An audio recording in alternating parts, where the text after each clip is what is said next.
Imagina que estás en medio de un torbellino de opiniones, exigencias y expectativas. Todos parecen tener algo que decir sobre quién deberías ser, cómo deberías sentirte y qué deberías hacer. En medio de ese caos, tu atención salta de un pensamiento a otro sin descanso. Ahora piensa por un momento. ¿Qué pasaría si eligieras desconectarte de ese ruido y escuchar, por fin, lo que brota desde tu interior? Ese momento de calma no es vacío ni pasividad. Es un espacio fértil donde comienzas a distinguir entre lo que nace de ti y lo que ha sido sembrado por otros. En ese terreno silencioso, las emociones dejan de ser cadenas para convertirse en señales. Reaccionas menos, comprendes más. Los estoicos lo sabían. Marco Aurelio, por ejemplo, entendía que la verdadera fuerza surge de la autogestión. Una mente clara no es regalo del azar, sino fruto de la práctica constante. Observar, reflexionar, pulir. El primer paso: regálate un minuto al día para respirar profundamente y mirar tus pensamientos sin juzgarlos. Si sientes que lo externo te arrastra, haz este pequeño acto simbólico. Escribe en los comentarios: estoy listo para enfocarme en mí mismo y descubrir mi fuerza en el silencio. Que sea tu recordatorio de que la serenidad se cultiva, no se espera. Tu mente es una herramienta poderosa. El silencio, una puerta hacia tu verdadera esencia. Permítete entrar y encontrar ahí la claridad que tanto buscas. Y no olvides ver el video completo. En cada minuto hay una clave para transformar tu manera de relacionarte con el silencio y, sobre todo, contigo mismo. Número 1. La importancia de enfocarse en uno mismo. Durante la mayor parte de mi vida, creí que ocuparme de los demás era sinónimo de ser buena persona. Decía sí a favores que me agotaban, priorizaba las necesidades ajenas sobre las mías y medía mi valor por la cantidad de sonrisas que podía arrancarle al mundo. Pensaba que así ganaría amor, respeto o al menos la tranquilidad de no defraudar a nadie. Hasta que un día, después de organizar una boda para una amiga, mientras ignoraba mi propio agotamiento, colapsé. No fue un colapso físico, aunque el cuerpo gritaba, dolores de cabeza crónicos, insomnio, contracturas. Fue algo más profundo. Una tarde, mientras envolvía centros de mesa con flores artificiales, me descubrí llorando sin control. Las lágrimas caían sobre el papel de seda, y entre sollozos, una voz interna susurró: ¿quién te va a salvar a ti? No supe responder. Ahí, entre globos desinflados y listas de invitados, entendí que estaba tan desconectada de mí misma que ni siquiera sabía qué necesitaba ser salvada de. El primer paso fue el más contradictorio: dejar de pedir disculpas por existir. Por ejemplo, comencé a rechazar planes que no quería hacer, algo que antes me habría parecido egoísta. La primera vez que dije, hoy no puedo, necesito descansar, a una compañera que me pedía ayuda con un proyecto, temblé como si hubiera cometido un crimen. Ella frunció el ceño, murmuró un «bueno, allá tú», y colgó. Me sentí culpable durante horas, pero también liviana. Era una sensación nueva, casi incómoda, como quitarse un abrigo pesado en pleno verano. Poco a poco, descubrí que muchos de mis actos altruistas en realidad escondían miedo. Miedo al rechazo, al conflicto, a que me vieran como alguien imperfecta. Un libro clave en este proceso fue El don de la sensibilidad, de Elaine Aron. Al leer sobre las personas altamente sensibles y su tendencia a absorber las emociones ajenas, me vi reflejada en cada página. Una frase me marcó: no puedes servir de faro para otros si tu propia luz se apaga. Esa imagen, un faro, me ayudó a replantearme todo. Empecé a dedicar las primeras horas de la mañana a actividades que me recargaban: caminar sin rumbo, escribir en un diario, bailar canciones de los 90 en pijama. Al principio me sentía egoísta, como si estuviera robando tiempo al mundo. Pero con el tiempo, noté un cambio paradójico. Al estar más centrada, tenía más energía genuina para ofrecer a los demás. Claro, no fue fácil. La sociedad nos entrena para valorar el sacrificio como virtud máxima. Recuerdo una Navidad en la que, en vez de cocinar para 20 personas como solía hacer, propuse una cena sencilla donde cada quien llevara un plato. Mi familia no lo tomó bien. ¿Estás enferma? ¿Te pasa algo?, preguntaban, como si priorizar mi bienestar fuera síntoma de crisis. Aprendí entonces que enfocarse en uno mismo no solo desafía nuestras propias creencias, sino también las expectativas de quienes se benefician de nuestro desgaste. Uno de los cambios más radicales vino de un ejercicio simple pero revelador: la auditoría emocional. Si tuviera que resumir lo aprendido, diría esto: enfocarse en uno mismo no es un lujo, sino un deber ético. Como un árbol que necesita raíces fuertes para dar sombra, solo podemos contribuir al mundo desde una base sólida de autoconocimiento y compasión. No se trata de ignorar a los demás, sino de dejar de usar sus vidas como excusa para evadir la propia. Después de todo, ¿cómo pretender amar lo que no nos molestamos en entender? Aprendí que enfocarse en uno mismo no es un destino, sino una práctica diaria. Un día, durante un retiro de silencio, el instructor nos pidió pasar 4 horas en completa soledad, sin libros ni teléfonos.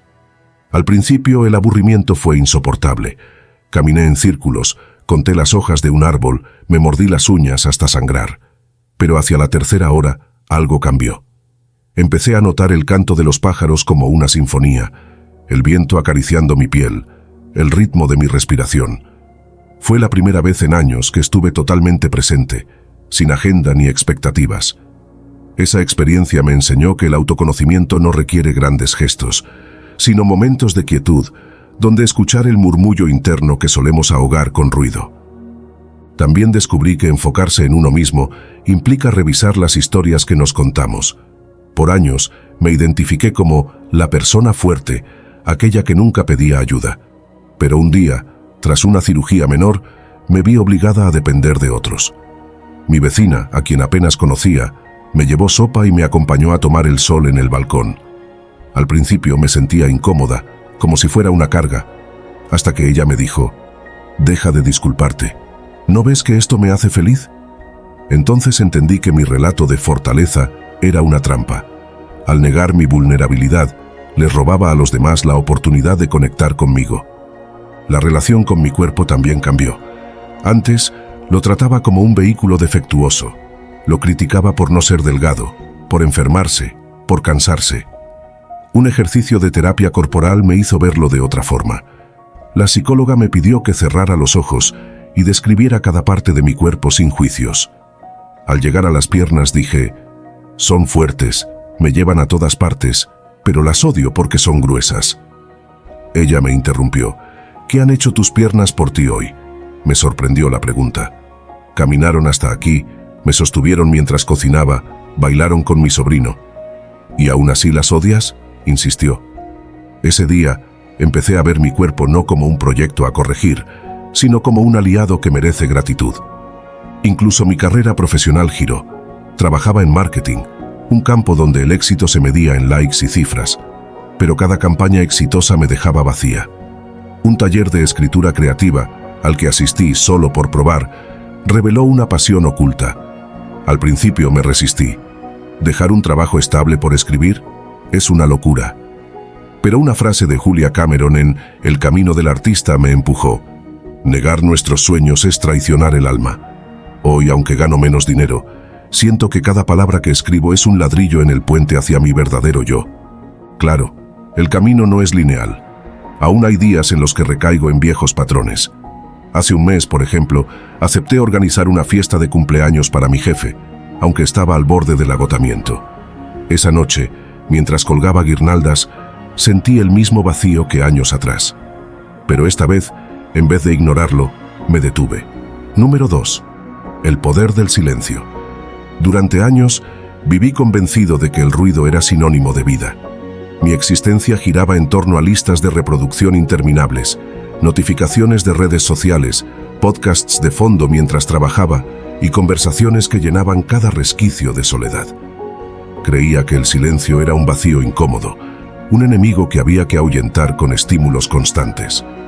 Hasta que una noche, mientras conducía por una autopista semivacía con la radio a todo volumen, un anuncio de cerveza repitió la misma jingle por 3ª vez en 10 minutos. De pronto, algo dentro de mí estalló. Golpeé el volante, apagué el audio de un manotazo y en el repentino silencio escuché algo que me heló.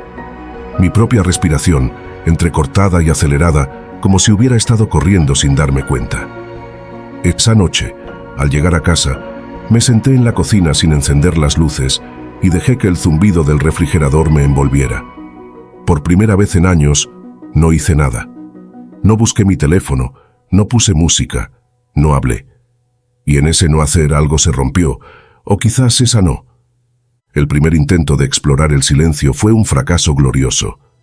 Me inscribí en un retiro de meditación vipassana de 10 días, imaginando que regresaría transformado, iluminado, dueño de una paz inquebrantable. Pero a las 48 horas estaba listo para huir. Las piernas me dolían, la mente se negaba a callar, y el silencio obligatorio me hacía sentir como un niño castigado. La gota que colmó el vaso fue el tercer día, cuando un participante tosió durante la meditación grupal.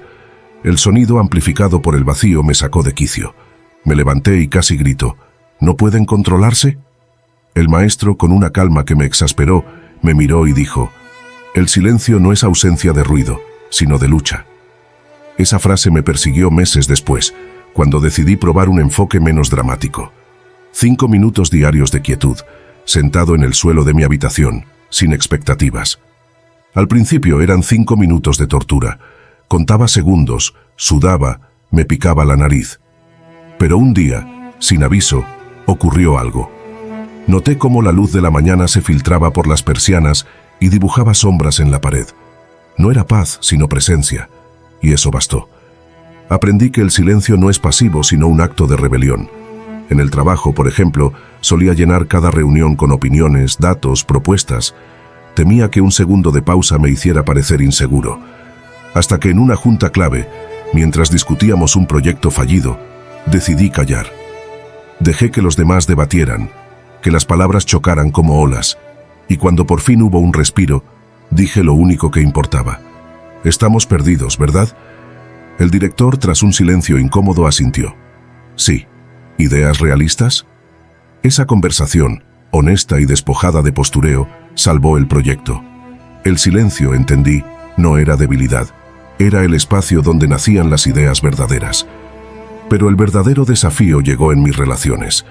Siempre fui el que rompía los silencios incómodos con chistes o preguntas intrascendentes. Un día, tras una discusión con mi pareja, en vez de insistir en arreglar las cosas ya, propuse: ¿tomamos un té en silencio? También hubo pérdidas. Una amistad se desvaneció cuando dejé de ser el público constante de sus monólogos. Ya no eres divertido, me dijo. Duele, pero entendí que algunas relaciones se sostienen solo en el ruido. Otras, en cambio, florecieron. Un compañero de trabajo, tímido y siempre interrumpido en reuniones, empezó a compartir ideas brillantes cuando aprendí a callar y darle espacio. El mayor regalo del silencio, sin embargo, fue redescubrir mi voz. No la que usa frases bonitas para agradar, sino la que habla desde las tripas. Escribir este texto, por ejemplo, tomó meses de borradores sobrecargados de explicaciones, hasta que un día, cansado, me dije: di lo esencial. Y las palabras fluyeron solas, como agua tras quitar un tapón. Hoy practico el silencio a diario. A veces son minutos de meditación al amanecer. Otras, paseos sin auriculares, dejando que el sonido ambiente, ni bueno ni malo, me bañe. Incluso en la ciudad, el silencio existe. En la pausa entre el claxon de los coches, en la respiración antes de responder un mensaje, en la mirada compartida con un extraño que también elige callar. Si algo he aprendido es esto: el silencio no es lujo, ni espiritualidad, ni escape. Es un acto radical de amor propio en un mundo que nos grita: haz más, sé más, consume más. Es recordar que, como escribió Rumi, el universo no está fuera de ti. Mira dentro de ti. Todo lo que quieres ya eres tú. Y tal vez, en ese espacio sin palabras, encontremos lo que siempre estuvimos buscando: a nosotros mismos. Número 3. Enfocarse en solo observar sin intervenir.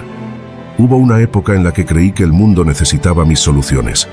Si un amigo lloraba, yo armaba planes para distraerlo. Si un compañero de trabajo cometía un error, corría a corregirlo.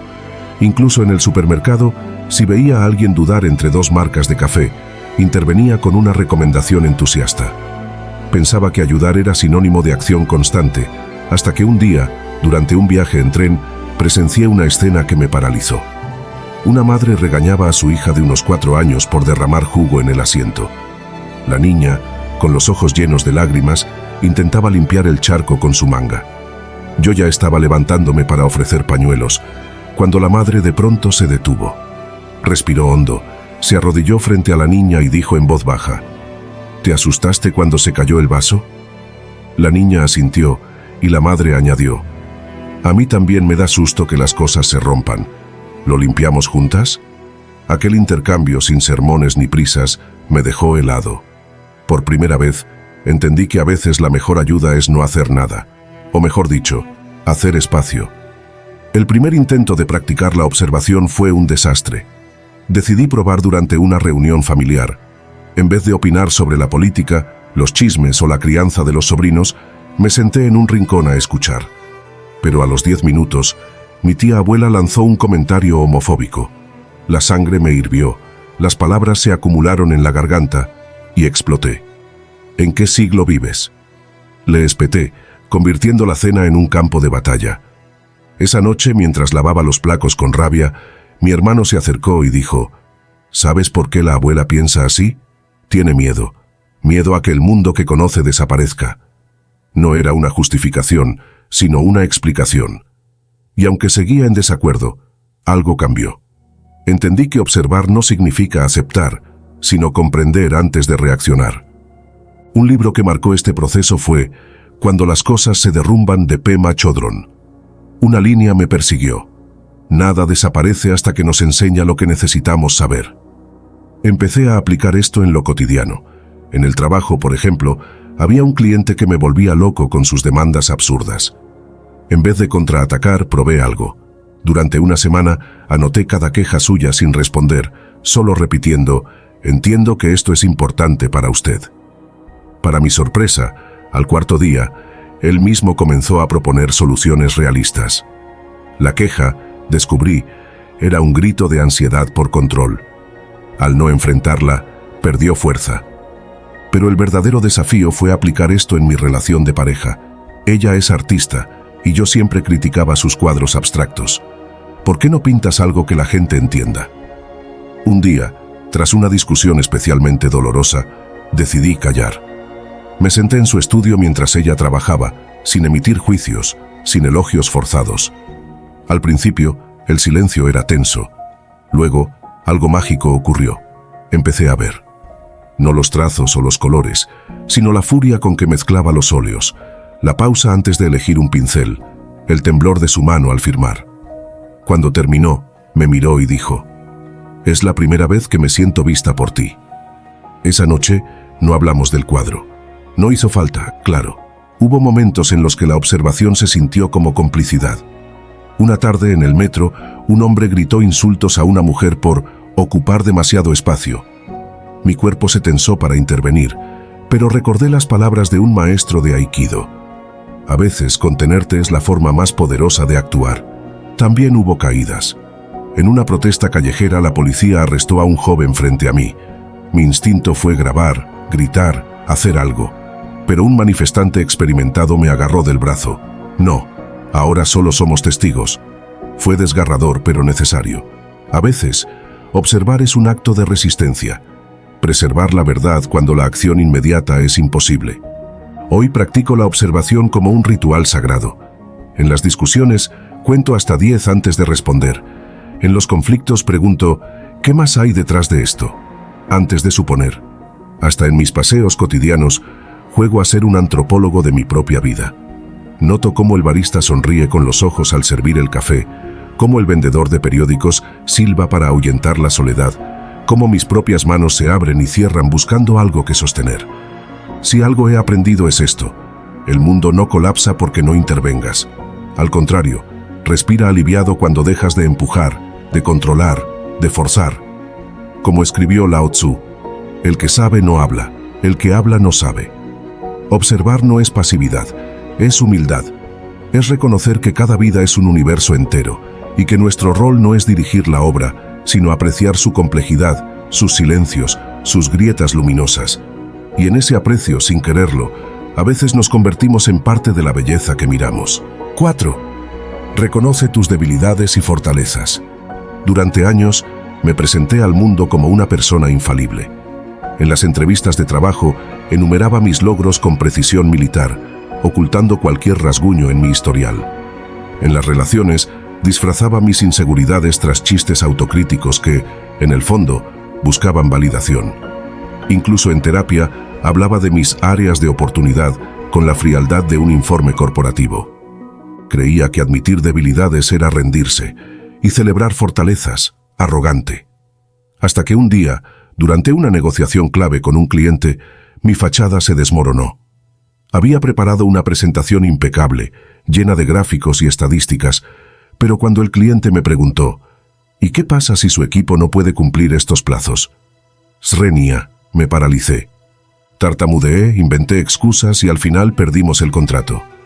Mientras recogía mis cosas en la sala de juntas vacía, una colega se acercó y dijo sin mirarme, «Nadie espera que lo sepas todo, pero todos necesitamos saber en qué podemos confiar en ti». Esa frase, más que un reproche, fue una invitación a mirarme sin máscaras. El primer paso fue incómodo, hacer una lista honesta de mis fortalezas y debilidades. Lo intenté en una hoja de papel, pero las palabras sonaban falsas. «Soy bueno liderando equipos», escribí, aunque en realidad temía delegar por miedo a perder control. «Soy perfeccionista», anoté como debilidad, cuando en verdad era miedo al juicio disfrazado de virtud. Frustrado, probé algo distinto, pedir feedback a 5 personas de distintos ámbitos de mi vida. Los resultados fueron un espejo deformante. Mi mejor amigo dijo, «Eres leal hasta la médula, pero a veces te vuelves terco como una mula».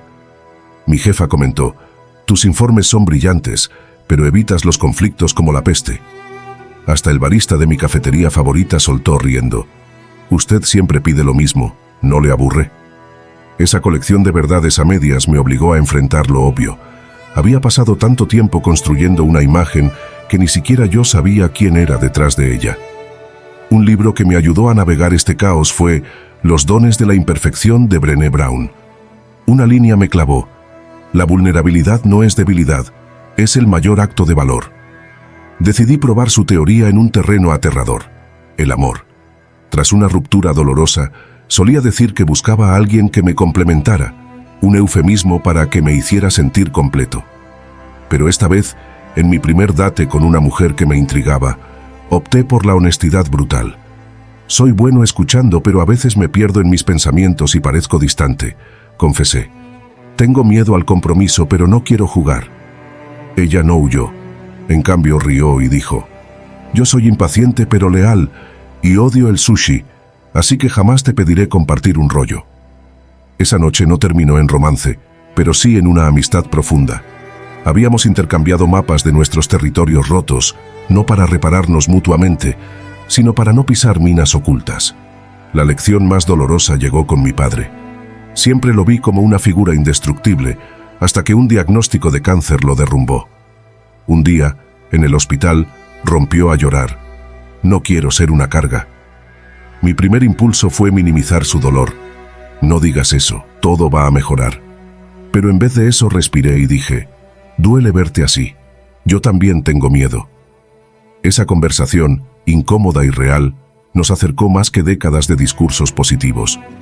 Hoy, mi lista de fortalezas y debilidades ya no cabe en una hoja. Es un documento vivo, editado con cada caída y cada triunfo. Aprendí, por ejemplo, que mi impaciencia es también capacidad para actuar bajo presión. Que mi tendencia a sobrepensar es, vista de otro modo, un don para anticipar riesgos. Y que incluso mis peores errores, ese proyecto fallido, esas palabras duras, contienen semillas de autoconocimiento. Un ejercicio que ahora practico es el espejo de 3 preguntas. 1. ¿Qué habilidad mía ayudó hoy? 2. ¿Qué limitación aprendí sobre mí? 3.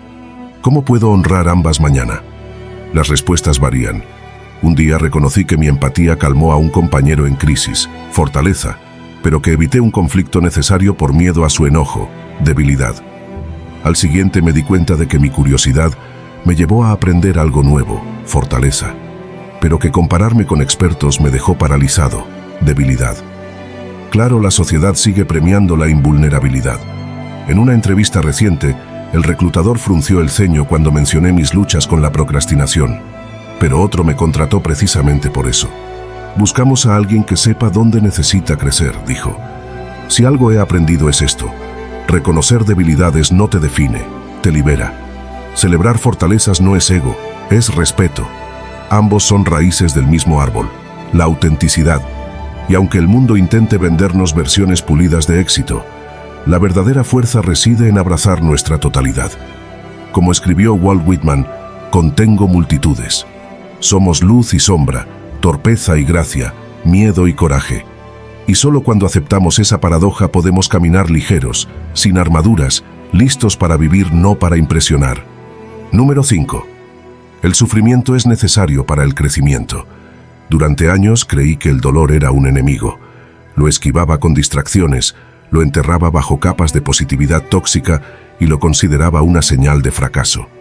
Si alguien mencionaba sus penas, yo soltaba frases como «todo pasa por algo» o «mira el lado bueno», no por empatía, sino por miedo a que su sufrimiento me recordara el mío.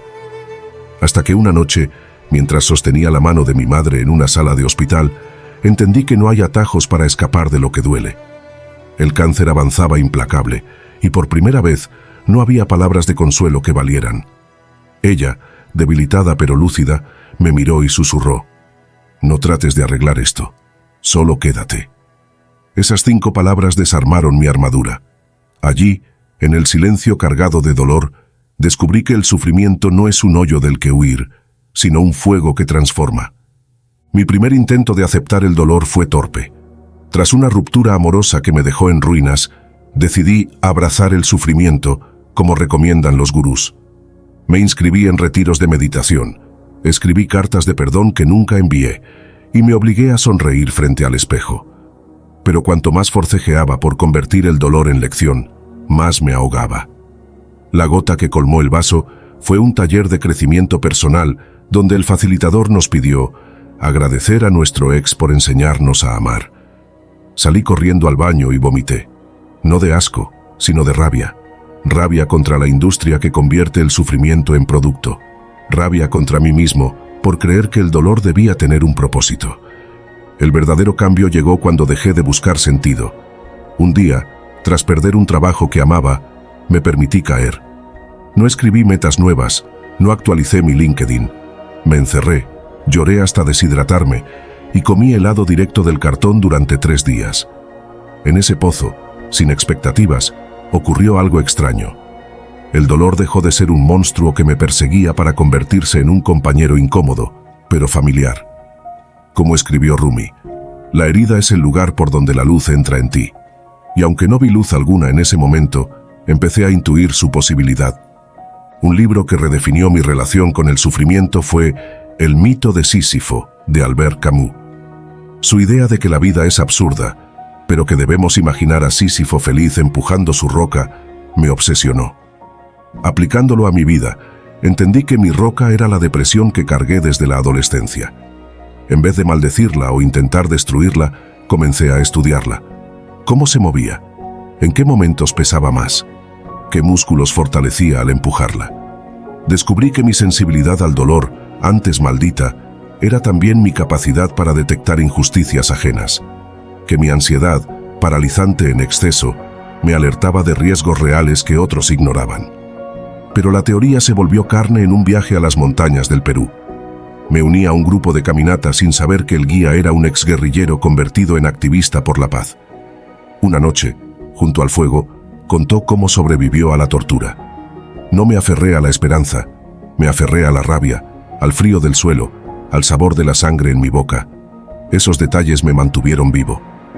Esa frase me persiguió. Al regresar, cuando una lesión crónica me postró en cama durante meses, en vez de resistirme al dolor físico, lo usé como ancla. Claro, hubo recaídas en la negación. Cuando me diagnosticaron una enfermedad autoinmune, pasé meses negando el dolor. Si soy positivo, mi cuerpo sanará, repetía, hasta que un día colapsé en el supermercado, incapaz de levantar una bolsa de manzanas. La fisioterapeuta, al ver mi historial, dijo algo que cambió todo.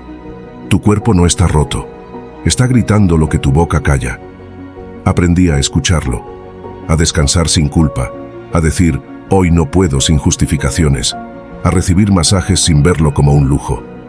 El dolor físico se mantuvo, pero dejó de ser un enemigo. Hoy, veo el sufrimiento como un río subterráneo que recorre toda vida. A veces inunda, a veces seca, pero siempre esculpe el paisaje de quienes somos. En mi trabajo como escritor, por ejemplo, los textos que más resuenan son los que nacen de heridas abiertas, no de conclusiones prefabricadas. Un poema sobre la soledad en la infancia conectó con un lector al otro lado del mundo. Un ensayo sobre mi lucha con la infertilidad inspiró a una mujer a iniciar terapia. El sufrimiento, al compartirse sin edulcorantes, se convierte en puente. Pero la lección más profunda llegó con la muerte de mi perra, Luna.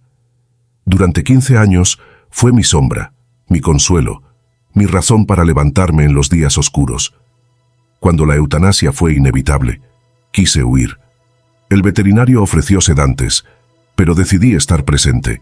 Acaricié su pelaje gris, susurré gracias en su oído, sentí su último latido. El dolor fue un tsunami, pero en su cresta había gratitud. Gratitud por el amor que duele al irse, por las cicatrices que prueban que vivimos, por la certeza de que, como escribió Neruda, el dolor es una raíz que se hunde en la memoria.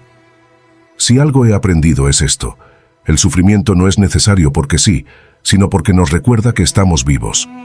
No es un castigo ni un karma, sino el precio de la conciencia en un mundo frágil. Culturas antiguas lo sabían. Los ritos de paso incluían dolor físico.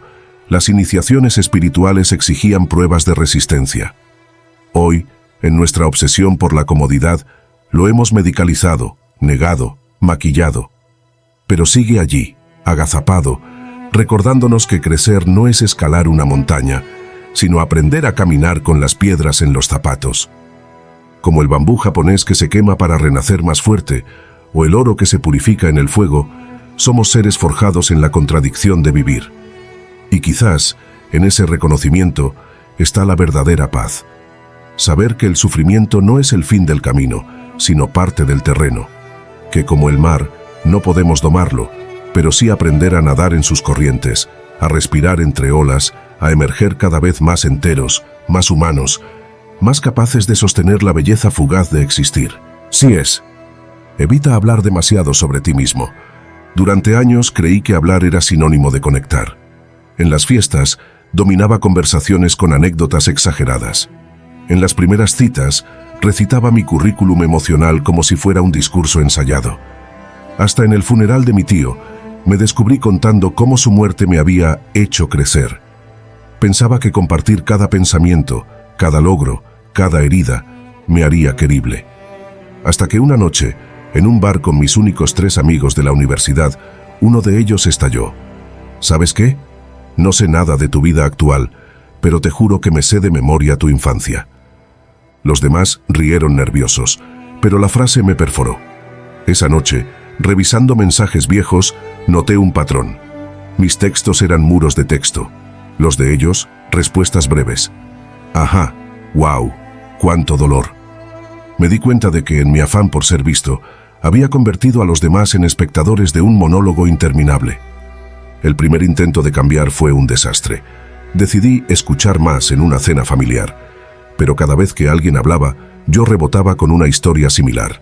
Mi prima mencionó su ascenso, y yo solté un relato épico sobre mi propio éxito laboral.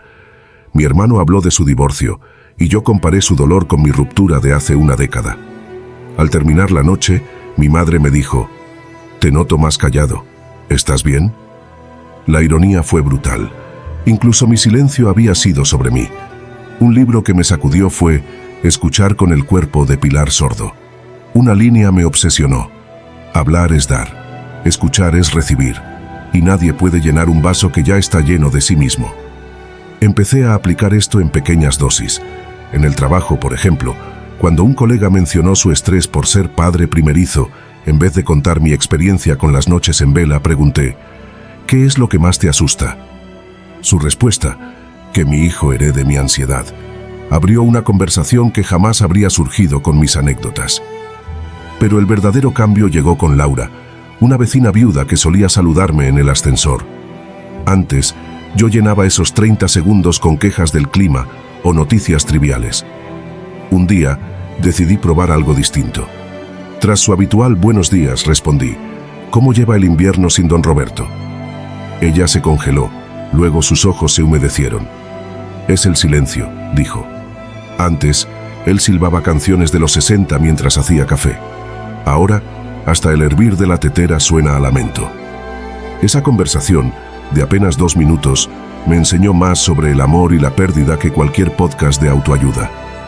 Claro, no todas las interacciones fueron profundas. En una cita con una mujer que admiraba, decidí no mencionar mis viajes, mis hobbies o mis logros. Le hice 3 preguntas seguidas sobre su trabajo como bióloga marina. Si algo he aprendido es esto: cada persona es un universo de historias no contadas. Cuando hablamos menos de nosotros, no nos hacemos pequeños. Ampliamos el espacio para que otros se revelen en su complejidad. Como escribió la poeta Emily Dickinson, decir la verdad pero de Carla sesgada. Quizás en esa inclinación, en ese callar para dejar entrar, descubrimos que escuchar no es un acto de generosidad, sino de codicia.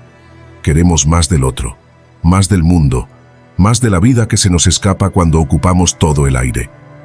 Y en ese silencio voluntario, paradójicamente, encontramos nuestra voz más auténtica, la que no necesita probar nada, la que sabe que existir no es un monólogo, sino un coro. 7. La importancia del silencio para canalizar la energía. Antes corría de reunión en reunión, llenaba mis fines de semana con viajes relámpago y dormía con podcasts de productividad sonando como mantras. Creía que el silencio era un lujo inútil, un vacío que robaba tiempo valioso.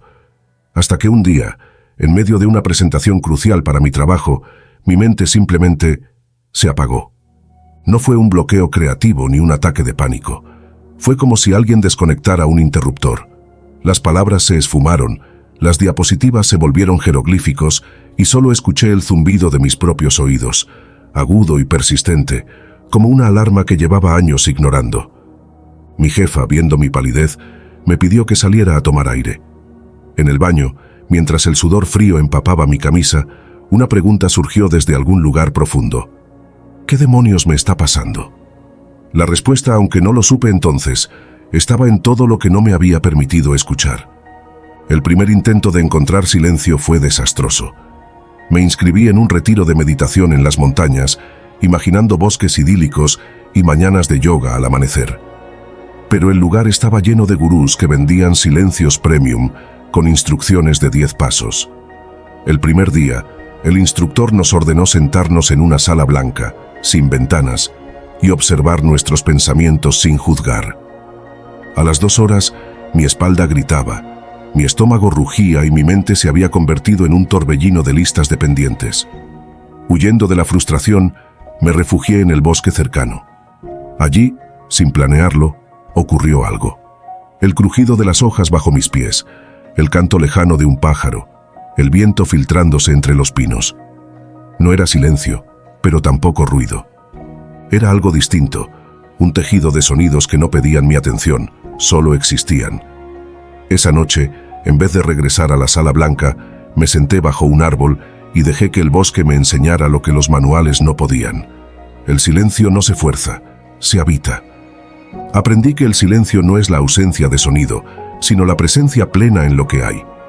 En mi trabajo como diseñador gráfico, por ejemplo, solía trabajar con 3 pantallas, música electrónica y un café perpetuo. Tras el colapso probé algo radical: diseñar en una habitación sin dispositivos, con solo un cuaderno y lápices. Las primeras horas fueron una tortura. Mis manos temblaban, mi mente vagaba. Pero al tercer día, algo cambió. Un trazo torcido se convirtió en la curva de un logo que llevaba meses esbozando sin éxito. La idea fluyó sin esfuerzo, como si siempre hubiera estado allí, ahogada bajo el ruido. El silencio también me enseñó sobre la energía que desperdiciaba en lo innecesario. Como diseñador freelance, solía decir sí a todos los proyectos, incluso a los que me quitaban el alma. Tras una semana de agotamiento extremo, probé un ejercicio. Escribí cada oferta en un papel y lo puse en un tazón. Luego, en silencio, medité sobre cada uno. Algunos papeles vibraban con urgencia falsa. Otros, aunque menos rentables, resonaban con propósito. Al declinar proyectos vacíos, no solo recuperé energía, sino que el dinero perdido se compensó con clientes más alineados. Pero la prueba definitiva llegó con mi proyecto más ambicioso, un mural para un hospital infantil. Por semanas, forcejeé con bocetos, insatisfecho. Hasta que una madrugada, agotado, apagué todas las luces y me senté frente al lienzo en blanco. Sin música, sin ideas preconcebidas, dejé que la mano se moviera sola. Lo que surgió no fue un diseño, sino un mapa de líneas caóticas. Pero dentro de ese caos, como un código secreto, apareció la figura de un niño abrazando un árbol cuyas raíces eran cables de hospital. El silencio había convertido el agotamiento en arte. Hoy, practico el silencio como un ritual sagrado pero cotidiano. En la ducha, dejo que el agua caliente hable por mí. En el supermercado, observo los colores de los vegetales sin juzgar. Hasta en las discusiones, busco ese segundo de pausa donde la respuesta correcta, no la reactiva, emerge. Si algo he aprendido es esto: el silencio no es un refugio para evadir el mundo, sino una herramienta para habitarlo con plenitud. La energía no se gana corriendo más rápido, sino escuchando más profundo.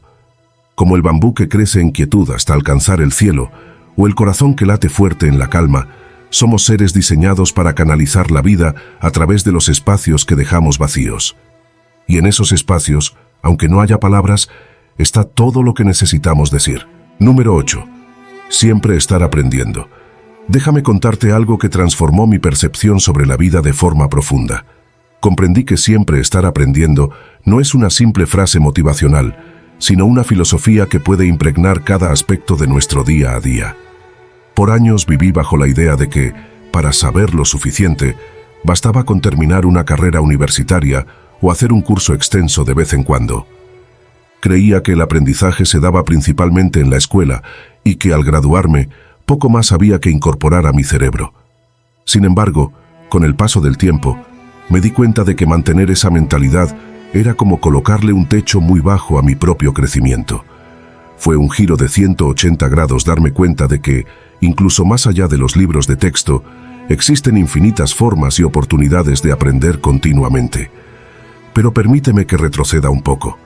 Empecé a notar que mi vida se había vuelto un tanto monótona tras conseguir mi primer trabajo estable. Mi rutina diaria consistía en levantarme temprano, desayunar, manejar hasta la oficina, cumplir mis horas laborales y volver a casa a ver una serie, comer algo y acostarme. Los fines de semana eran mi tiempo para desconectarme, sin hacer nada que supusiera un reto más allá de quizás un videojuego o quedar con amigos. Superficialmente, no había nada de malo con este estilo de vida. Después de todo, tenía un empleo que me pagaba un salario decente, no enfrentaba grandes conflictos familiares y, en general, podía decir que vivía sin mayores sobresaltos. No obstante, poco a poco empecé a sentir una especie de vacío, algo así como una comezón interna que me susurraba que algo faltaba. El trabajo, aunque estable, dejó de ser un desafío y no representaba un aprendizaje constante. Me di cuenta de que hacía prácticamente lo mismo todos los días y que si bien al principio me entusiasmaba la curva de aprendizaje propia del puesto, la novedad se había esfumado. Dejé de sentir curiosidad por lo que hacía, como si mi atención estuviera puesta en cumplir más que en crecer. Ese sentimiento se intensificó un día en el que me di cuenta de que estaba intentando evitar el pensamiento de «estoy estancado a toda costa». Fue entonces cuando comencé a reflexionar de verdad sobre lo que significaba aprender.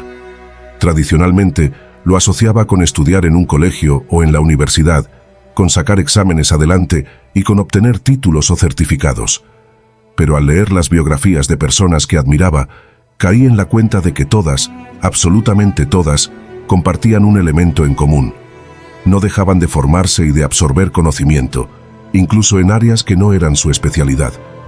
Podía tratarse de un músico que se adentraba en la programación, de un chef que empezaba a estudiar nutrición molecular o de un empresario que, en su tiempo libre, aprendía a reparar motocicletas.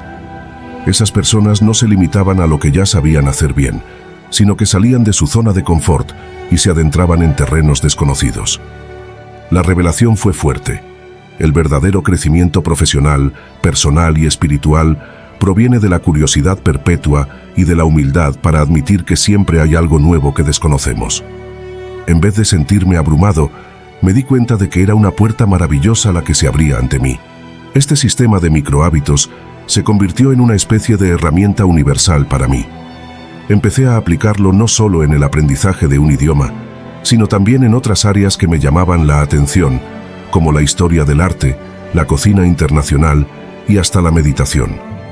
Lejos de sentir que estaba perdiendo tiempo con cosas que no eran directamente productivas, noté que mi mente se iba expandiendo, que encontraba puentes insospechados entre disciplinas distintas y que de pronto mi conversación y mi perspectiva se enriquecían muchísimo.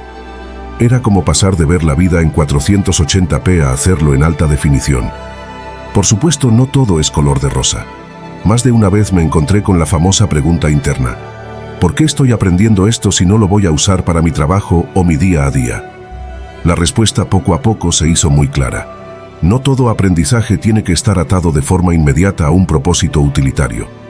A veces, aprender algo inútil, entre comillas, puede darte la chispa de inspiración que necesitas para resolver un problema en otra área. O puede nutrir tu creatividad de formas inesperadas. O simplemente puede ayudarte a mantener una actitud abierta y receptiva al mundo que te rodea. Ese es uno de los mayores regalos de la educación continua. Te enseña a ver más allá de lo aparente y a conectar ideas aparentemente inconexas. Otro de los puntos que descubrí es la importancia de rodearte de personas que también se esfuerzan por aprender constantemente. Cuando das con un círculo de amigos, colegas o mentores que viven bajo esta filosofía, la sinergia que se crea es asombrosa. En vez de que las conversaciones giren únicamente en torno a quejas del trabajo o a trivialidades, surge una atmósfera de intercambio de conocimiento y de mutua inspiración. Recuerdo un grupo de lectura al que me uní hace un par de años.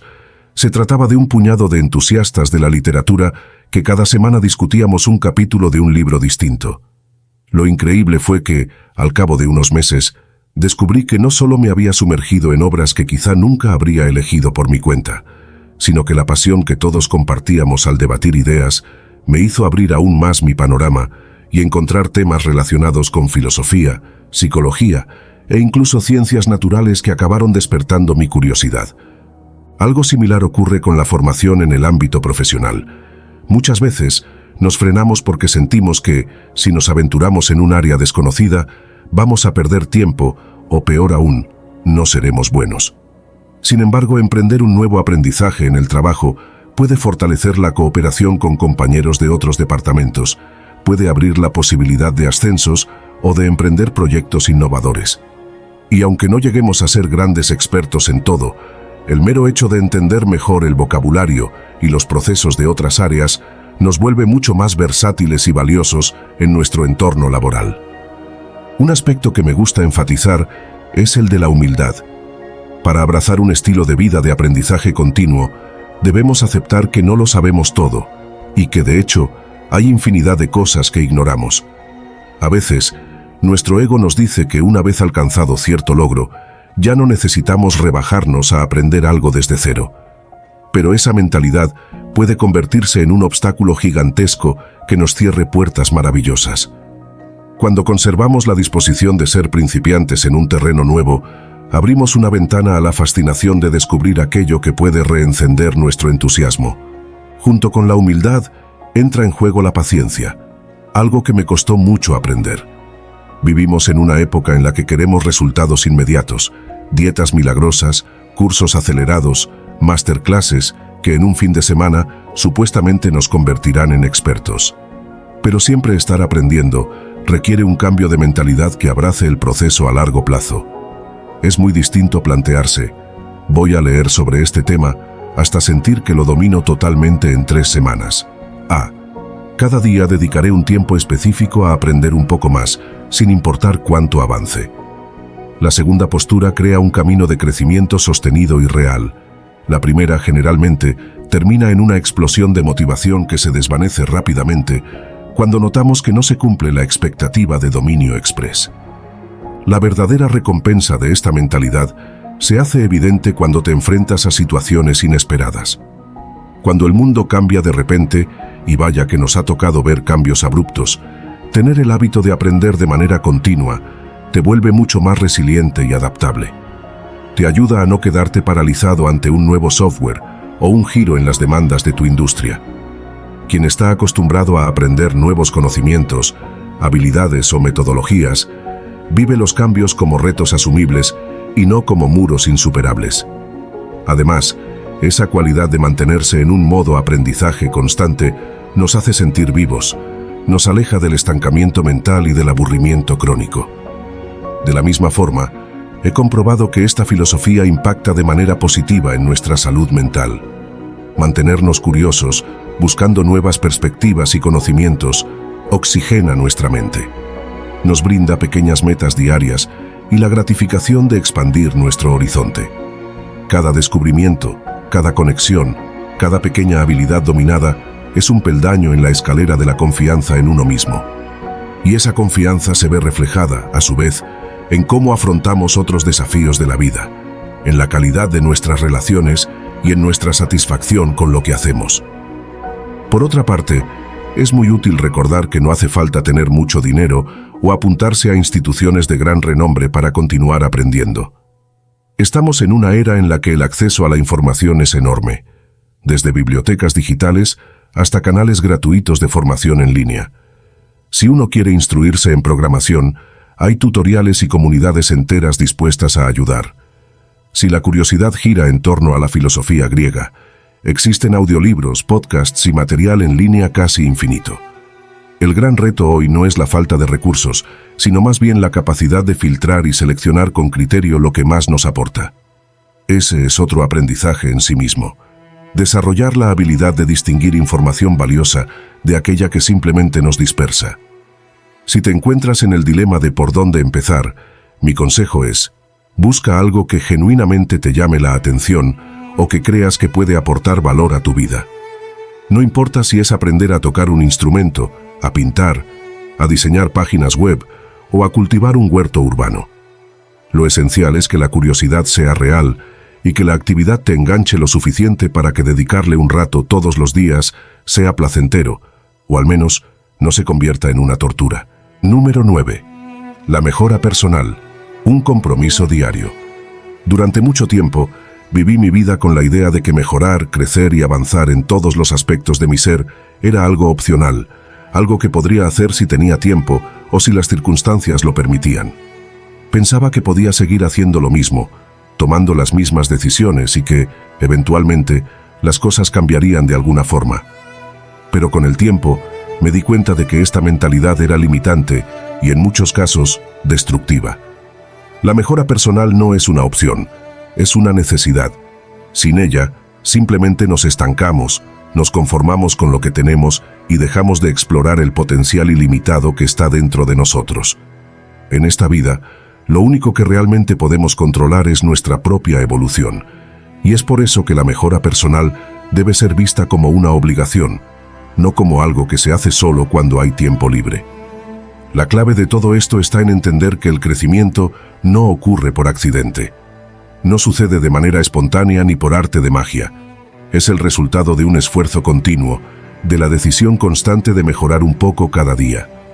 El problema radica en que muchas veces nos acostumbramos tanto a nuestras rutinas y a nuestras maneras de hacer las cosas que dejamos de cuestionarlas. Vivimos en piloto automático, siguiendo el curso establecido por la vida y por las circunstancias sin pensar en lo que realmente queremos, ni en lo que realmente podemos llegar a ser. Uno de los pilares fundamentales para lograr una mejora personal constante es la mentalidad de crecimiento. Esta mentalidad se basa en la creencia de que las habilidades y capacidades no son fijas, sino que pueden desarrollarse y mejorar a lo largo del tiempo mediante el esfuerzo, la dedicación y la perseverancia. Cuando empecé a adoptar esta mentalidad, mi vida dio un giro drástico. En lugar de pensar que ya era demasiado tarde para aprender algo nuevo o mejorar en algo, comencé a ver cada desafío como una oportunidad para crecer. La mentalidad fija, en la que creemos que lo que tenemos en términos de habilidades, inteligencia y talentos es algo con lo que nacemos y no podemos cambiar, es una de las principales barreras que nos impide mejorar. Cuando adoptamos esta visión, nos limitamos, ya que nos convencemos de que, si no tenemos algo innato, nunca seremos capaces de alcanzarlo. Pero la realidad es que el potencial humano es casi infinito. Si decidimos comprometernos con nuestro propio desarrollo y trabajamos cada día en las áreas que queremos mejorar, no hay razón para que no podamos alcanzar el éxito que deseamos. Es crucial entender que la mejora personal no es un destino, sino un camino continuo. No importa cuántos logros tengamos, siempre hay espacio para seguir mejorando, aprendiendo y creciendo. Esta es la verdadera esencia de la vida, la constante evolución. Si nos detenemos y dejamos de buscar maneras de ser mejores, nos arriesgamos a quedarnos estancados en una versión de nosotros mismos que no nos llena, que no nos impulsa a avanzar y que nos deja atrapados en una vida sin propósito ni dirección. Vivimos en una sociedad donde la mediocridad se ha normalizado. Nos conformamos con lo que tenemos, con lo que sabemos y con lo que hacemos, pensando que es lo mejor que podemos lograr. Pero la mediocridad es, en muchos casos, una de las peores trampas en las que podemos caer. No se trata de tener éxito a toda costa, ni de querer ser perfectos en todo. Cuando empecé a darme cuenta de esto, mi enfoque hacia la mejora personal cambió radicalmente. En lugar de esperar que las circunstancias cambiaran mágicamente, me enfoqué en lo que podía hacer en el presente, en este momento, para ser mejor que ayer. Estos pequeños pasos son los que a largo plazo producen cambios significativos. De hecho, cuando miramos hacia atrás, muchas veces nos damos cuenta de que el éxito y el crecimiento no fueron el resultado de grandes logros aislados, sino de la suma de pequeñas acciones realizadas todos los días. La mejora personal no es algo que puedas hacer de manera esporádica. No puedes comprometerte a mejorar solo durante una semana o un mes y esperar que eso sea suficiente. El verdadero cambio ocurre cuando haces de la mejora personal una parte integral de tu vida, un hábito diario que practicas con constancia y disciplina. Es este compromiso diario con el crecimiento lo que te lleva a convertirte en una mejor versión de ti mismo. Uno de los mayores errores que cometí al principio de mi viaje de mejora personal fue pensar que había un punto final, un lugar al que podía llegar y decir, ya lo logré, ya soy lo suficientemente bueno. Pronto me di cuenta de que esta idea es un mito. La mejora personal no es una meta fija, sino un proceso continuo. No importa cuántos logros hayas alcanzado o cuánto hayas crecido, siempre habrá más por aprender, más por hacer y más por mejorar. Este entendimiento me liberó de la presión de tratar de alcanzar una perfección imposible. En lugar de perseguir una meta concreta y estática, comencé a ver el crecimiento personal como un viaje sin fin. El éxito no se mide por lo que logras, sino por tu capacidad para seguir aprendiendo, adaptándote y evolucionando. Cada etapa de tu vida te presenta nuevas oportunidades para crecer y nunca deja de haber algo que puedas mejorar. La mejora personal es una necesidad, no solo porque nos permite ser mejores en lo que hacemos, sino porque nos ayuda a vivir una vida más plena y significativa. Es un compromiso constante con el aprendizaje, la autocomprensión y el crecimiento. No se trata de ser perfectos ni de esperar resultados inmediatos, sino de trabajar todos los días en nuestra evolución. Cada paso que damos hacia la mejora personal nos acerca más a la mejor versión de nosotros mismos y al mismo tiempo nos abre puertas a nuevas oportunidades, relaciones y experiencias. Al final, la mejora personal es el viaje más valioso que podemos emprender, porque nos permite descubrir todo lo que somos capaces de ser. 10. Elimina el miedo a la soledad. A lo largo de mi vida, siempre tuve la sensación de que el mundo a mi alrededor era ruidoso, acelerado y lleno de expectativas. Desde temprana edad, la sociedad me enseñó que el éxito, la felicidad y la valía personal venían de estar constantemente ocupado, rodeado de gente y siempre conectado. El mensaje era claro. La soledad era algo que debías evitar a toda costa, porque significaba aislamiento, tristeza, fracaso. Sin embargo, con el tiempo descubrí que esa creencia era errónea, que la verdadera paz no se encuentra en la multitud ni en la validación externa, sino en la capacidad de estar en compañía de uno mismo, en aprender a disfrutar de la soledad. La paz verdadera llega cuando dejas de huir de tu propia compañía y en lugar de eso, te sumerges en ella con confianza y serenidad. En un mundo tan interconectado, donde las redes sociales parecen exigir nuestra atención constantemente, la idea de estar solo puede parecer casi una condena. Lo que descubrí con el tiempo es que la soledad, lejos de ser una enemiga, puede ser una maestra silenciosa que nos enseña a conectar con nuestro ser más profundo y a través de ella, encontrar una paz que no depende de las circunstancias externas ni de la aprobación de los demás. Es importante entender que la soledad no significa lo mismo que el aislamiento. El aislamiento es el acto de alejarse de los demás, generalmente de manera forzada o en contra de nuestra voluntad, lo que puede generar sensaciones de tristeza o desconexión. En cambio, la soledad, cuando es elegida de forma consciente, puede ser una herramienta poderosa para el autoconocimiento y el crecimiento personal. Es un espacio donde puedes ser tú mismo, sin las distracciones o presiones que provienen de las expectativas ajenas. Recuerdo una época de mi vida en la que sentía que estar solo era una señal de que algo no estaba bien conmigo. En lugar de disfrutar de mi tiempo a solas, lo veía como una especie de vacío que debía ser llenado de inmediato con actividades sociales o ruido constante. Vivía siempre rodeado de personas o me mantenía ocupado de manera frenética. Sin embargo, cuando empecé a aceptar la soledad y a buscar momentos de calma, comencé a entender que la verdadera paz no depende de estar rodeado de gente, sino de encontrar ese espacio dentro de ti donde puedas escuchar tu propia voz y sentirte en paz con quien eres. Uno de los mayores beneficios de la soledad es que te brinda la oportunidad de conocerte realmente. En un mundo lleno de ruido y distracciones, puede ser difícil tener un espacio para reflexionar sobre lo que realmente deseas, lo que te motiva o lo que te hace feliz. Cuando estás solo, sin la influencia de otras personas, puedes conectar con tu propio ser y explorar tus pensamientos, emociones y deseos sin juicios ni presiones externas. Al principio, la idea de quedarme en silencio conmigo mismo era desconcertante. Había miedo, incertidumbre y, en ocasiones, incomodidad. Pero pronto me di cuenta de que esas sensaciones eran solo una señal de que había evitado durante mucho tiempo las conversaciones profundas conmigo mismo. A lo largo de los años, descubrí que la verdadera paz no se trata de estar en un lugar perfecto o rodeado de circunstancias ideales. Se trata de aprender a estar en paz con lo que eres, independientemente de las situaciones externas. La meditación, junto con la quietud, me enseñó a encontrar ese estado de calma dentro de mí, que no depende de si estoy solo o acompañado, de si las cosas van bien o mal.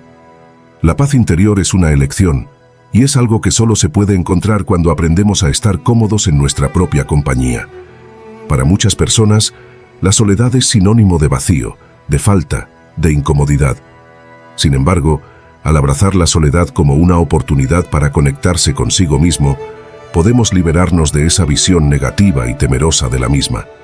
La clave está en cambiar nuestra percepción de la soledad, de verla como algo negativo a reconocerla como un espacio enriquecedor que puede darnos acceso a una vida más plena y auténtica. Al principio, el miedo a estar solo me impedía disfrutar de los momentos de quietud. Sentía que, si no estaba rodeado de personas o haciendo algo productivo, algo no estaba bien. Pero cuando aprendí a cambiar mi enfoque y a ver la soledad como un lugar de crecimiento personal, todo comenzó a cambiar. Comencé a ver la soledad como un espacio para nutrirme de ideas, reflexiones y creatividad. En lugar de sentirme solo, me sentí lleno de posibilidades. La soledad no tiene que ser un evento aislado o algo que solo se busque en momentos de crisis.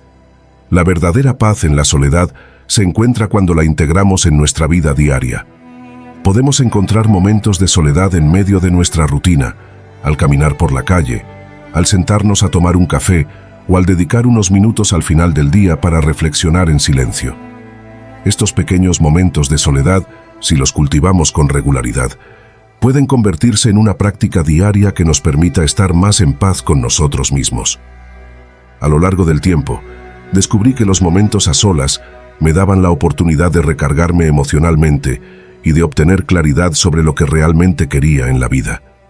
Cuando comencé a valorar y a integrar la soledad de manera consciente, me di cuenta de que estaba cultivando una paz que no dependía de las circunstancias externas, sino de mi capacidad para estar en armonía con mi ser interior. Aprendí que la soledad no debe ser vista como un castigo, sino como una herramienta poderosa para encontrar paz y autoconocimiento. A través de la soledad, descubrí la importancia de estar en compañía de mí mismo, de escuchar mi voz interior y de conectar con mis deseos más profundos. En un mundo que siempre está en movimiento, encontrar paz en la quietud es un acto de valentía y sabiduría. Cuando aprendas a estar en paz contigo mismo, te darás cuenta de que la verdadera tranquilidad no depende de los demás ni de lo que te rodea, sino de tu capacidad para estar en armonía con tu ser interior.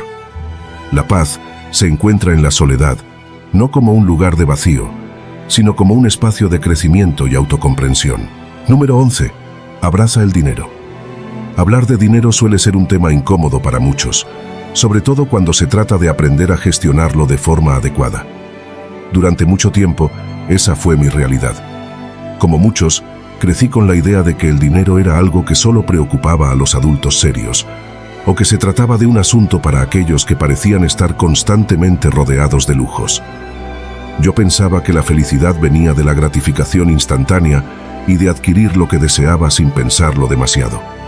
No obstante, con el tiempo y algunas lecciones difíciles, descubrí que la verdadera paz financiera y el camino hacia una vida equilibrada no tiene nada que ver con gastar sin medida ni dejarse llevar por las apariencias. Lo que realmente importa es saber gestionar tu dinero con sabiduría. Al principio, mi relación con las finanzas era como la de un niño que juega con algo que no comprende completamente. Gastaba sin pensar, sin tener una estrategia clara, ni tampoco sin preguntarme hacia dónde me llevaba mi dinero. La idea de ahorrar, invertir o siquiera planificar nunca cruzó mi mente de manera seria. Pero, al enfrentarme a varios altibajos financieros a lo largo de los años, comprendí que la manera en que gestionaba mi dinero estaba directamente relacionada con el control que tenía sobre mi vida.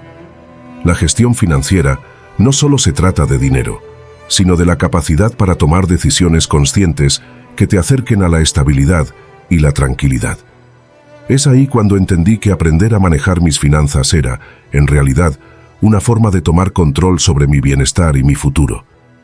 Una de las primeras lecciones que aprendí fue que no basta con tener dinero, sino con saber cómo usarlo sabiamente. Esto me llevó a darme cuenta de lo importante que es la educación financiera. El sistema educativo tradicional, en su mayoría, no enseña sobre cómo manejar el dinero de manera efectiva. Muchos de nosotros salimos de la escuela sin haber aprendido lo más básico: cómo presupuestar, cómo ahorrar, cómo invertir, cómo evitar las deudas innecesarias, etc.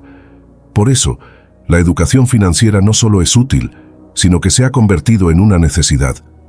Al principio me costó entender conceptos como el interés compuesto, la diferencia entre activos y pasivos, o la importancia de una reserva de emergencia.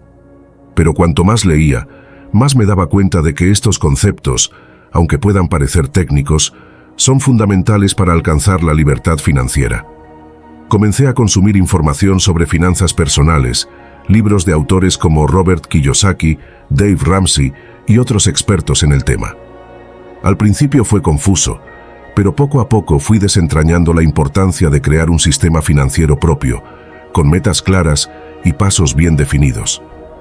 Empecé a entender que no se trata de cuánto dinero tienes, sino de cómo lo gestionas. El conocimiento de cómo funciona el dinero y cómo hacer que trabaje para ti es la clave para salir del ciclo de vivir de mes a mes y empezar a construir un futuro más sólido. Ahorro e inversión. Ahorrar es fundamental para cualquier planificación financiera, pero invertir es aún más crucial si quieres construir riqueza a largo plazo. El ahorro es lo que te da seguridad en momentos de emergencia o imprevistos, pero la inversión es lo que te permite generar un retorno sobre tu dinero. Uno de los mayores errores que cometí en el pasado fue pensar que solo los ricos podían invertir. No fue hasta que entendí la importancia de invertir con una visión a largo plazo que comencé a tomar decisiones más inteligentes. Invertir no solo se trata de acciones o bienes raíces, puede ser también en tu propio desarrollo personal, en aprender nuevas habilidades o en proyectos que te apasionen. Algo que nunca consideré importante hasta que me vi en una situación difícil fue la creación de un fondo de emergencia. Durante años, pensaba que si alguna vez surgía un imprevisto, podría resolverlo en el momento sin problemas. Sin embargo, tras enfrentarme a algunos contratiempos económicos, comprendí lo erróneo de esa mentalidad. Tener un fondo de emergencia no solo es una forma de protegerte a ti mismo, sino también una forma de mantener la calma ante situaciones inesperadas. El fondo de emergencia debe cubrir entre 3 y 6 meses de tus gastos esenciales, y aunque al principio puede parecer difícil acumular esa cantidad, lo importante es empezar y hacerlo de forma constante. Uno de los pilares más importantes para gestionar tus finanzas con sabiduría es vivir dentro de tus posibilidades. Si bien es tentador gastar en cosas que no necesitamos o vivir un estilo de vida que está por encima de nuestras posibilidades, la realidad es que esta es una de las principales causas de las deudas y el estrés financiero. Vivir dentro de tus posibilidades te da la libertad de tomar decisiones basadas en lo que realmente es importante para ti, sin tener que preocuparte constantemente por el dinero. Aprender a gestionar las finanzas personales no se trata de privarte de todo lo que te gusta, sino de encontrar un equilibrio. Puedes darte pequeños lujos, pero siempre asegurándote de que no comprometes tu estabilidad financiera. La clave está en aprender a disfrutar de lo que realmente te importa, sin caer en la trampa de la gratificación instantánea. A medida que empecé a aprender más sobre finanzas, entendí que la verdadera riqueza no se construye de un día para otro, sino con una mentalidad de largo plazo. Las decisiones financieras que tomas hoy afectan tu vida de mañana. Ahorrar un poco cada mes, invertir de manera constante, controlar tus gastos y mantener una mentalidad disciplinada son prácticas que te ayudarán a asegurarte de que, en el futuro, estarás mucho mejor posicionado para enfrentar cualquier desafío. El concepto de inversión no se trata solo de dinero, se trata también de invertir en tu educación, en tus relaciones y en tu bienestar. El dinero, cuando es gestionado con sabiduría, puede darte la libertad de vivir la vida que realmente deseas, sin preocupaciones constantes por el futuro. La gestión financiera sabia no se trata de obsesionarse con el dinero, sino de verlo como una herramienta para alcanzar una vida equilibrada y sin estrés. Cuando aprendes a gestionar tus finanzas de forma responsable, el dinero deja de ser una fuente de ansiedad y se convierte en una herramienta que te permite tener más control sobre tu vida. La clave está en educarte financieramente, vivir dentro de tus posibilidades y siempre mantener la mentalidad de que el dinero trabaja para ti, no al revés. Este enfoque me ha permitido vivir de manera más tranquila y enfocada, sabiendo que mis decisiones financieras están alineadas con mis valores y objetivos a largo plazo. Te invito a que hagas lo mismo. Si quieres tener un futuro más seguro, empieza hoy mismo a gestionar tus finanzas con sabiduría. Número 12. Tu mente debe ser la protagonista. A lo largo de mi vida, he tenido que enfrentarme con diferentes desafíos, muchos de los cuales me hicieron cuestionar mis habilidades, mi futuro y mi capacidad para adaptarme a las adversidades. Durante años, solía ver los obstáculos como señales de que algo no estaba bien conmigo, como si mis fracasos fueran una confirmación de mis limitaciones. Pero con el tiempo, descubrí que lo que realmente me limitaba no eran mis fracasos en sí, sino mi forma de ver esos fracasos. Era mi mentalidad la que estaba bloqueando mi progreso. Es curioso cómo nuestra forma de pensar puede moldear nuestra realidad. Si crecimos creyendo que nuestras habilidades, talentos y capacidades son fijas e inmutables, es fácil caer en la trampa de pensar que cualquier fracaso es una prueba de que no somos lo suficientemente buenos. Por otro lado, si adoptamos la mentalidad de que siempre podemos mejorar a través del esfuerzo, el aprendizaje y la perseverancia, entonces los fracasos dejan de ser obstáculos insuperables y se convierten en oportunidades de crecimiento. Es esta segunda forma de pensar la que se conoce como mentalidad de crecimiento, y es un concepto que, una vez comprendido, puede transformar por completo tu vida. El término mentalidad de crecimiento fue popularizado por la psicóloga Carol Dweck, quien dedicó años a estudiar cómo las creencias sobre nuestras propias habilidades afectan el éxito. En sus investigaciones, Dweck descubrió que las personas con una mentalidad fija, aquellas que creen que sus habilidades y talentos son innatos y no pueden cambiar, tienden a evitar los desafíos, se rinden fácilmente ante los obstáculos y sienten que los fracasos son una amenaza a su autoestima. Por otro lado, las personas con una mentalidad de crecimiento, aquellas que creen que pueden mejorar con esfuerzo y aprendizaje, ven los desafíos como oportunidades para desarrollarse, buscan la retroalimentación para mejorar y no se sienten derrotadas por los fracasos. Al principio, la idea de que la mentalidad puede influir en nuestro éxito me parecía un concepto abstracto. Sin embargo, al reflexionar sobre mi propia vida, me di cuenta de que muchas veces había actuado de manera similar a las personas con una mentalidad fija. Por ejemplo, cuando las cosas no salían como esperaba, me sentía frustrado y solía pensar, no soy bueno en esto, nunca voy a lograrlo. Pero cuando empecé a ver mis fracasos no como el fin del camino, sino como una oportunidad para aprender y mejorar, todo cambió. Este cambio de perspectiva fue el primer paso para desarrollar una mentalidad de crecimiento. Uno de los aspectos fundamentales de la mentalidad de crecimiento es comprender que el fracaso no es algo a temer, sino algo que forma parte del proceso de aprendizaje. Durante años, temí al fracaso. Lo veía como una señal de que no era capaz, de que había algo intrínsecamente mal en mí. Pero ahora entiendo que el fracaso es, de hecho, uno de los mayores maestros que podemos tener. Nos muestra las áreas en las que necesitamos mejorar, nos da la oportunidad de corregir nuestros errores y nos enseña lecciones que no aprenderíamos de otra manera. Cuando te enfrentas a un reto, es casi inevitable que haya momentos en los que no consigas lo que esperabas. Sin embargo, en lugar de dejar que ese fracaso te derrumbe, es importante verlo desde una nueva perspectiva. Cada vez que fallas, tienes la oportunidad de aprender algo nuevo. En lugar de enfocarte en la derrota, enfócate en la lección que puedes extraer de la experiencia. Cuando empecé a adoptar esta mentalidad de crecimiento, me di cuenta de que, aunque no siempre tuviera el talento natural para hacer algo, podía aprender a través de la práctica constante y el esfuerzo. Un ejemplo claro de esto en mi vida fue cuando decidí aprender a tocar un instrumento musical.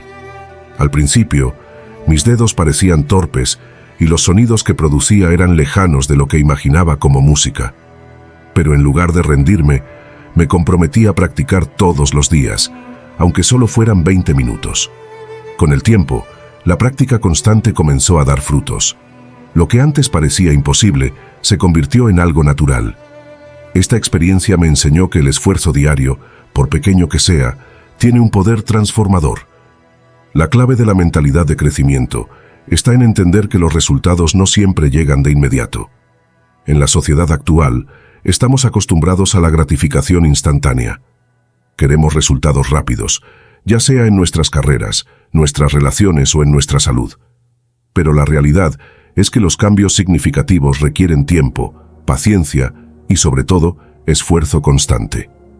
Al adoptar la mentalidad de que cualquier habilidad puede desarrollarse con práctica y dedicación, nos liberamos de las expectativas poco realistas y podemos disfrutar del proceso de aprendizaje, incluso cuando los resultados no sean inmediatos. La mentalidad de crecimiento no se aplica solo a una faceta de la vida, sino que es un enfoque que puedes integrar en todo lo que haces. Ya sea que desees mejorar tus habilidades profesionales, desarrollar relaciones más profundas o simplemente crecer como persona, una mentalidad de crecimiento te permite ver cada situación como una oportunidad para aprender y evolucionar. Por ejemplo, si estás buscando mejorar tus relaciones interpersonales, adoptar una mentalidad de crecimiento te permitirá ver los conflictos y malentendidos como oportunidades para aprender más sobre ti mismo y sobre los demás. En lugar de asumir que las diferencias son insuperables, verás que pueden ser una fuente de crecimiento personal y de fortalecimiento de las relaciones. Lo mismo ocurre en el ámbito profesional. En lugar de ver los errores como un signo de incompetencia, puedes verlos como una forma de adquirir nuevas habilidades y conocimientos que te harán más competente y valioso. Cuando adoptas una mentalidad de crecimiento, comienzas a enfocarte en el proceso y no en el resultado. Dejas de ver tus capacidades como algo fijo y empiezas a verlas como algo que se puede cultivar y mejorar con el tiempo. Esto cambia todo, porque te da el poder de tomar el control de tu propio destino. Te da la libertad de seguir adelante, incluso cuando las cosas se ponen difíciles, y te permite disfrutar del viaje sin la presión de tener que ser perfecto. El impacto de desarrollar una mentalidad de crecimiento es profundo, ya que te permite vivir una vida más plena y satisfactoria. En lugar de quedarte atrapado en tus limitaciones, puedes enfocarte en tu potencial, en lo que puedes lograr a través de tu esfuerzo y dedicación. Esta mentalidad te lleva a adoptar una actitud de aprendizaje constante, a abrazar los desafíos con valentía y a ver cada fracaso como una oportunidad para crecer. Y lo mejor de todo, te permite experimentar una sensación de empoderamiento y control sobre tu vida, sabiendo que el verdadero éxito no radica en la perfección, sino en la capacidad de aprender, adaptarse y perseverar. Número 13. El poder del esfuerzo y la perseverancia. Quizás te ha pasado como a mí. ¿Alguna vez has comenzado un proyecto, una rutina o una nueva meta con un entusiasmo arrollador, creyendo que finalmente habías encontrado la fórmula para el éxito? Al principio todo es emocionante. Te sientes invencible, como si por fin hubieras encontrado la motivación necesaria para transformar tu vida. Sin embargo, al pasar el tiempo, la chispa se apaga. La motivación se desvanece y empiezas a encontrar excusas. ¿Te suena familiar?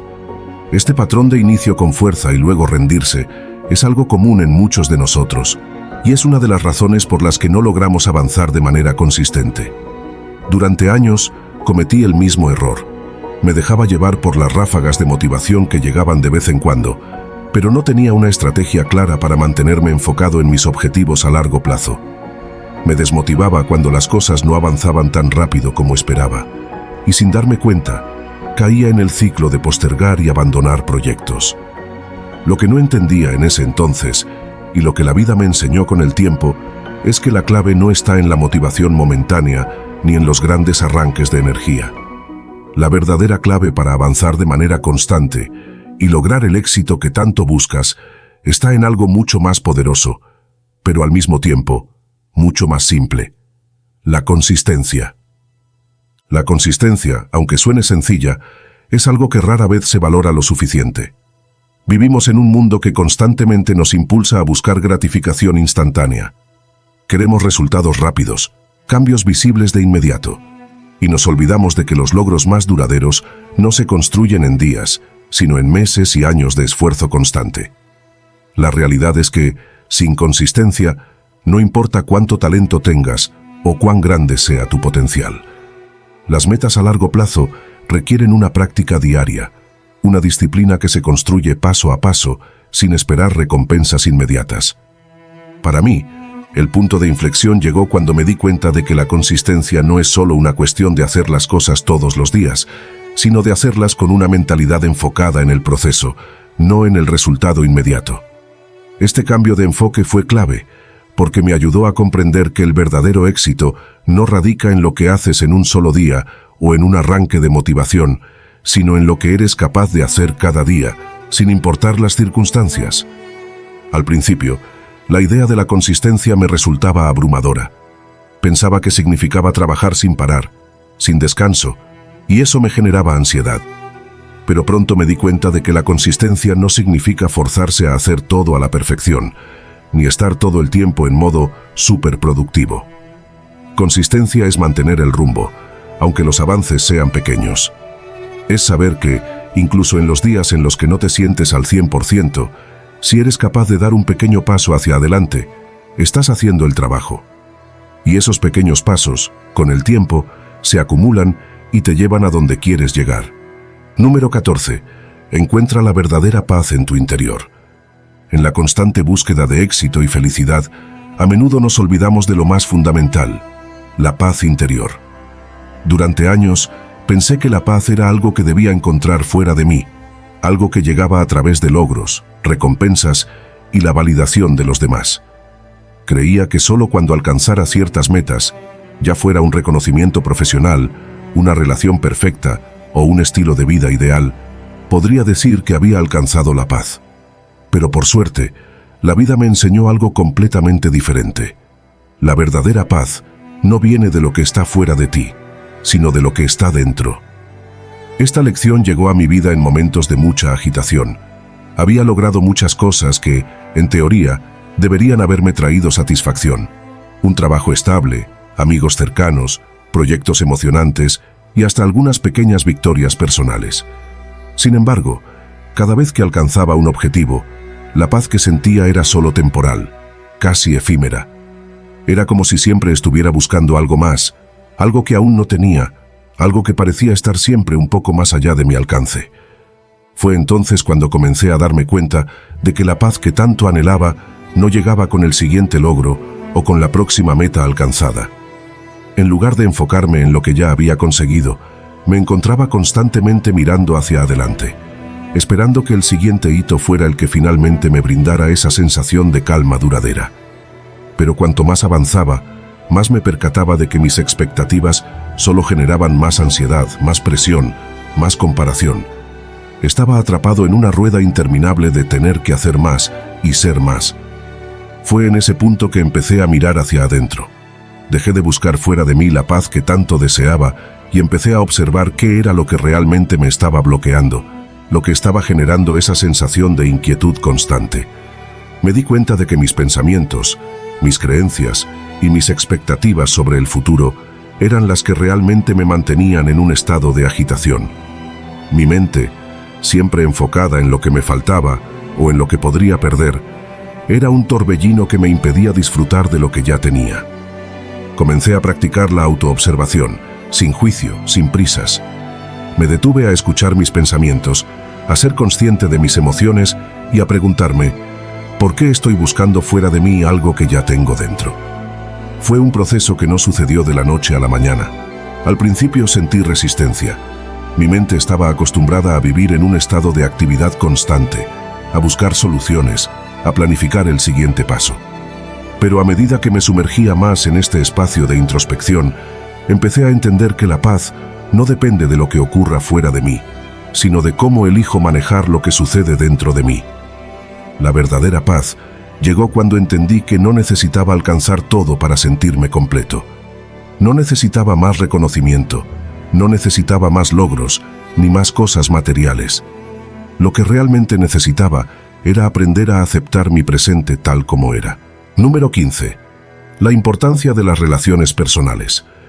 Déjame decirte algo que cambió la manera en la que veo el enfoque y el éxito. Durante años, pensé que lograr mis metas dependía únicamente de mi capacidad para trabajar duro, mi disciplina y mis esfuerzos individuales. Creía que el éxito era un viaje solitario, donde solo la perseverancia personal y la automotivación podrían llevarme a la cima. Pero la verdad es que, al igual que muchos otros, cometí un error muy común. Subestimé el impacto que las relaciones humanas tienen sobre el camino hacia el éxito. Durante mucho tiempo, me encontraba atrapado en un ciclo de aislamiento, pensando que si me concentraba únicamente en mis proyectos, mis metas llegarían por sí solas. Pasaba horas y horas frente a mi computadora, atendiendo tareas interminables y luchando por mantenerme enfocado. Me convencí de que el progreso era cuestión de sacar el máximo provecho de mi tiempo y de mis habilidades, sin necesidad de depender de nadie. Sin embargo, lo que no comprendía es que, aunque el esfuerzo personal es crucial, las relaciones con las personas que nos rodean tienen un papel tan importante, o más, en nuestra capacidad de lograr el éxito. No me di cuenta de esto hasta que, por fin, comencé a abrirme a nuevas conexiones. A veces, es necesario que algo nos despierte de esa burbuja de autolimitación en la que nos metemos. Mi despertar vino en forma de una conversación casual con un amigo cercano. Le hablaba sobre mis proyectos, sobre los obstáculos que estaba enfrentando y, por supuesto, sobre las frustraciones que me generaban mis esfuerzos por alcanzar mis metas. Mi amigo me escuchó atentamente, pero luego me dijo algo que nunca olvidaré. No tienes que hacerlo todo tú solo. ¿No te das cuenta de que las personas que están a tu alrededor también tienen algo que ofrecerte? A veces, el éxito no se trata de lo que haces tú solo, sino de cómo puedes conectar con los demás para lograr más en conjunto. Fue un momento revelador. Me hizo cuestionar mi perspectiva sobre las relaciones y el éxito. ¿Realmente estaba dándole la importancia que merecen las personas con las que interactúo? ¿O estaba persiguiendo un camino solitario que en realidad me estaba limitando más de lo que imaginaba? Y lo que descubrí fue asombroso. Las relaciones tienen un impacto directo sobre nuestra capacidad para enfocarnos y alcanzar nuestras metas.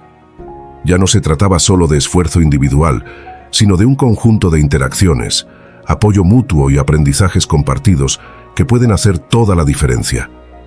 Las personas que te rodean, ya sean amigos, colegas o mentores, tienen un efecto profundo en tu motivación, en cómo gestionas tu tiempo, y en cómo percibes tus propios logros.